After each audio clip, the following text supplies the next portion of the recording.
Utility function. Let's talk about utility functions. A utility function is just a way to capture an agent's preferences. We usually would write it something like this. We say utility for agent I of state S is some number, let's say 7, right? So I, the little I there, that's the agent. And S is the state of the world, or a state of the world. So basically, the idea is that this is defined over all possible states of the world, or maybe a particular set of outcomes that you're interested in. And then each agent would get his own utility function. So you'd have U of I for agent I, U of j for agent k, and U of k for agent k, and so forth. And that's the basic idea. And so the assumption is, of course, that bigger numbers are better, right? So the bigger the number, the more you like it. So like it, right? So the utility of I is 7, that would be better than utility of 10. Sorry, 5, which would be better than 3, and so forth. And that's it. That's all there is to it. The assumption, of course, is that a what we call a rational agent, a rational, or also known as a self-interest agent, will always choose interested agent will always choose the action which leads him to a state that maximizes his utility. So agents are always going to want to take state actions that will lead to states where they get the higher utility. That is the definition of rationality in game theory and economics generally, or of self-interest, which is basically the same thing. The thing about self-interest that commonly people use say somebody's selfish or self-interested, meaning that they want to do harm to other people, or that's sort of implied. Well, that's not true, right? So a self in economics, and a self-interested agent simply wants to maximize his utility. So agent I really doesn't care about the utility of J or K or whatever. He just doesn't care. He's like, whatever. Uh, all he cares is to maximize his own utility. So if they do well, that's okay too. If they do bad, that doesn't matter. Okay, so that's it.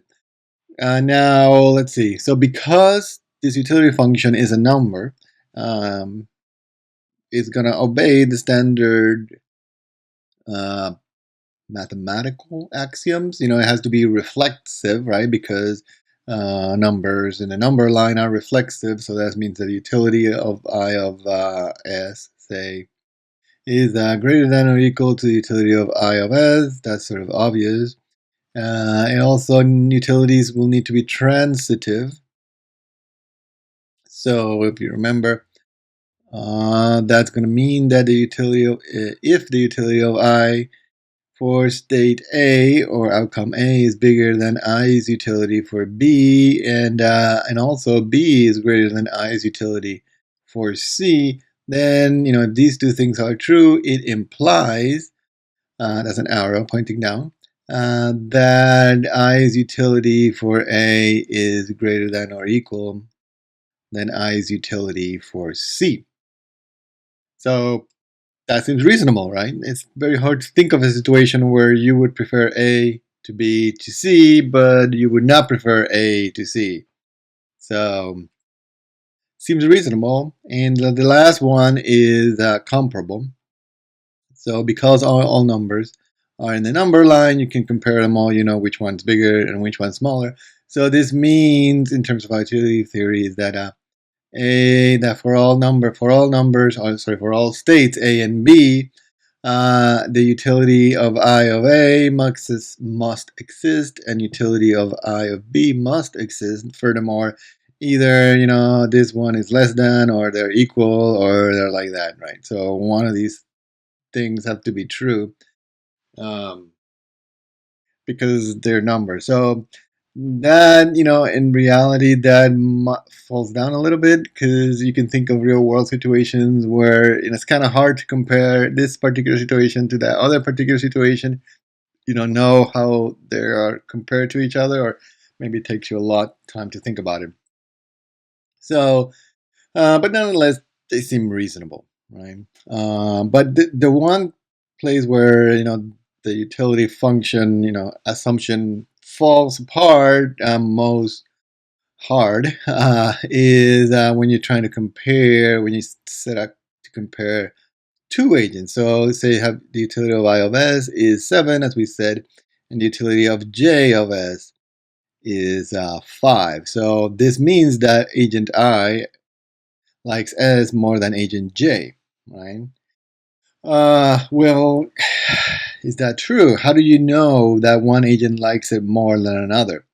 So in the real world, this is really, really hard to tell. Imagine, for example, I don't know, you have a group of a classroom full of little kids, and you're trying to figure out which one likes, this ball the most, right? So you want to give the ball to the kid that likes it the most, and how do you decide which kid likes it the most? Do you ask them?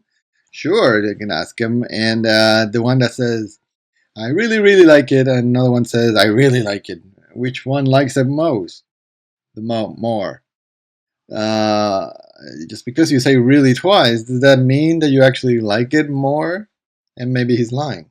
So even if they're all telling the truth, right? These are very nice, well-behaved kids.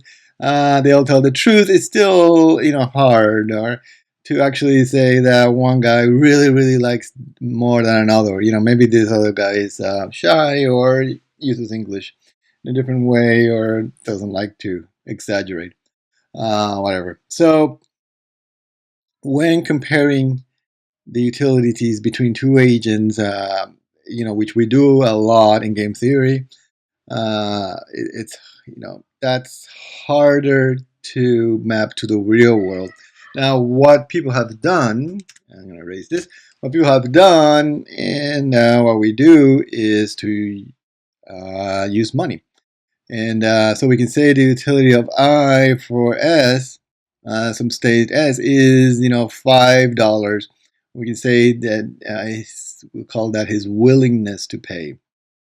Willingness to pay. So money can be used as a bit of a short way to get at this, right? So if agent I is willing to pay $5 for S, say that's the ball, and agent J is willing to pay $8 for that same S, we can say, well, definitely, well, clearly it's true that J is willing to pay more, and well, we can say that maybe his utility is 8 and I's utility is 5, right? And that's kind of true. Obviously, it's not true in all cases, right? Like if maybe J has like a lot of money and I's, his weekly salary is $5. So then, probably it's the other way around. Probably I likes it better because he's willing to pay full week salary. So, this doesn't always work, right? It has to be under certain circumstances where I and J are very similar, have the same endowments, same amount of money, and etc. So, but nonetheless, we do use it a lot, right? So we tend to think of the utility as money, but I will once again, one last time, remind you that utility is not money, even though we're gonna talk about them fairly interchangeably sometimes. So one last thing is one way you can tell that utility is not money is by doing the following experiment. Say I give you two choices. Choice A, I give you $1. Choice B, we flip a coin, and if it comes up heads, I give you $2. Which one would you prefer, choice A or choice B? Well, if we use utility theory, right, we say that the value of this is 1, and the value of this one is 1/2, which is the probability that the coin comes up heads, times $2, which turns out to be also 1. So both of these are the same. So utility theory tells us that both of these are equivalent.